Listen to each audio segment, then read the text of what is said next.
Grover and Grover की history की किताब है, उसका एक छोटा सा किस्सा बयान कर दूं मैं आपसे। उसमें लिखते हैं कि जब शहीद भगत सिंह को अदालत में पेश किया गया तो उस भरी अदालत में एक अंग्रेज ने उनसे सवाल किया कि 800 साल तक मुगलों ने हुकूमत की, तब तो आपने बम नहीं फेंका, और हमने सिर्फ 150 साल से हुकूमत की और आपने सेंट्रल लेजिस्लेटिव असेंबली में बम फेंक दिया।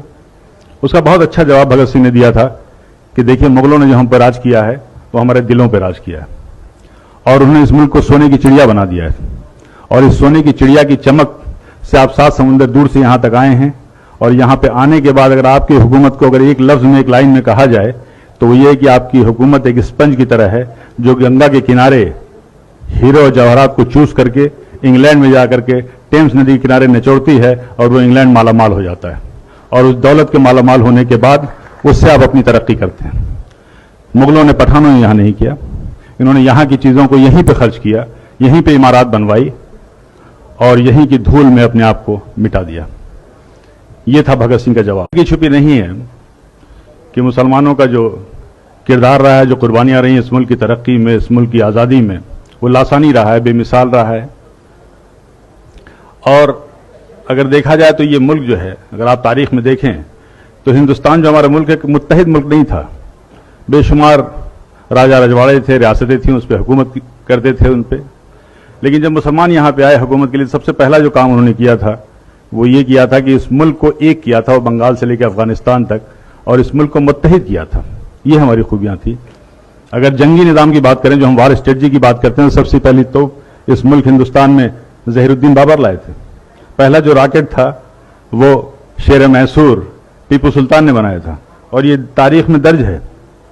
बल्कि जो विलियम कॉन्ग्रेव था, जो कि एक्सपर्ट था इसका, वो अपनी किताब में लिखता है ये कि उनकी शहादत के बाद 1799 में जब शहीद हुए शेर मैसूर टीपू सुल्तान, तो उसको उन्होंने 1801 में जब्त करके वो इंग्लैंड ले गए, और 1801 से लेकर के 1805 तक उस पर तहकीक करते रहे, रिसर्च करते रहे, समझ नहीं पाए कि इसका सिस्टम क्या है, इसकी डिज़ाइन क्या है। तो उन्होंने एक किताब वहाँ से भेजी थी, और उस किताब का नाम था फतहुल मुजाहिदीन, और वो किताब आज भी पेरिस के म्यूजियम में रखी हुई है। और उस किताब को लिखने वाले टीपू सुल्तान थे, जिसमें डिटेल डिस्क्रिप्शन था कि ये जो रॉकेट है इसको कैसे इस्तेमाल किया जाए। तो ये वो पहली मिसाइल थी, आप गूगल में सर्च कीजिए, वो जो पहली मिसाइल थी मैसूरियन मिसाइल टीपू सुल्तान ने बनाया था। और आज जो आप मिसाइल देख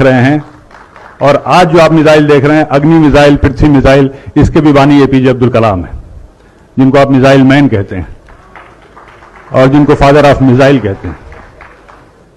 और आप कस्टोडियन जो आप कहते हैं, जो रेवेन्यू का सिस्टम है, ये सब शेर शाह सूरी का दिया हुआ है, and he was one of the best administrator. Police का निजाम किया था, डाक का निजाम किया था, और सबसे पहली सड़क इस मुल्क में बनी थी शेर शाह सूरी ने बनवाई थी।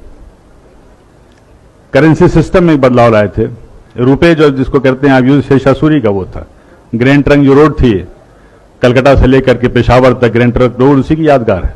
बगावत की, जंग आज़ादी की, तो पहली जो बगावत थी वो 1773 में हुई थी, और उसका नाम जो था, शायद आप में से ज्यादातर लोगों को मालूम होगा, फकीर एंड सन्यासी रिबेलियन नाम से नाम था।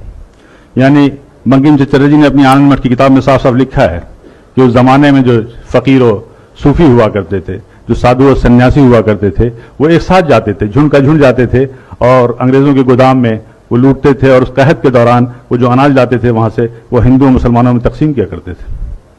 और ये सिलसिला तकरीबन 50 साल तक चला। इसका पूरा तारीख में डिस्क्रिप्शन है। पहली जो जंग आज़ादी थी वो 1857 की थी। और जिस फतवा वर्ड हम कहते हैं, जंग आज़ादी के सबसे पहला फतवा फजल हक खैराबादी ने दिया था। अल्लामा फजल हक खैराबादी ने यह फतवा दिया था जंग आज़ादी में अंग्रेजों के खिलाफ मुहिम का, और उस फतवे का यह असर था कि दिल्ली जैसी राजधानी को हमने फतह किया था।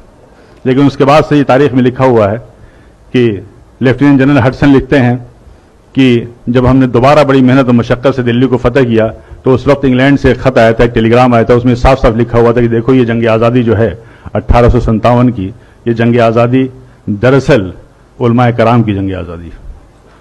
और उन उलमाए कराम के लिए बड़े फख्र से वो लिखता है कि हमने न जाने सैकड़ों उलमाए कराम को बगैर किसी मुकदमा चलाए हुए फांसी दे दिया।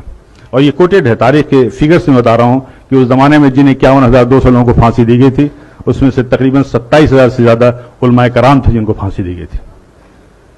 वीर सावरकर ने अपनी किताब में जॉन मैकलसन का हवाला देते हुए कहा था कि 1857 की जंग आज़ादी में अगर सबसे ज़्यादा किसी का नुकसान हुआ तो मुगल की जो आखिरी रोशनी थी, आखिरी बादशाह थे बहादुर शाह जफर का हुआ।